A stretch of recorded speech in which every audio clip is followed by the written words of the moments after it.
അമിതമായ ചിന്ത ദുഃഖത്തിനുള്ള ഏറ്റവും വലിയ കാരണമാകുന്നു. വിഷമങ്ങൾ നേരിടുമ്പോൾ ക്ഷമയാണ് ധീരത. നിരാശയാകുന്ന ഇരുൾമുറിയിൽ നിന്ന് പ്രതീക്ഷയുടെ വെളിച്ചത്തിലേക്ക് മനസ്സിനെ ജയിക്കണം.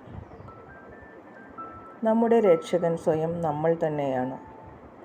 നാം നടന്നു തീർക്കേണ്ട ദൂരം നമ്മൾ തന്നെയാണ് നടന്നു തീർക്കേണ്ടത്. ഒരുപാട് സമ്പത്തുള്ളവർ യഥാർത്ഥ സമ്പന്നരാവണമെന്നില്ല. മനസ്സ് നിറയെ സമാധാനമുള്ളവരാണ് യഥാർത്ഥ സമ്പന്നർ. തിരിച്ചൊന്നും തന്നെ പ്രതീക്ഷിക്കാതെ മറ്റുള്ളവരെ സഹായിക്കുന്നവരാണ് യഥാർത്ഥ ദയാശീലർ. ഒഴുകുന്ന ജലവും പാറയും പലപ്പോഴും ഏറ്റുമുട്ടും. എപ്പോഴും ജയിക്കുന്നത് ജലമായിരിക്കും. അതിൻ്റെ ശക്തി കൊണ്ടല്ല, നിർത്താതെയുള്ള പരിശ്രമത്താലാണ്.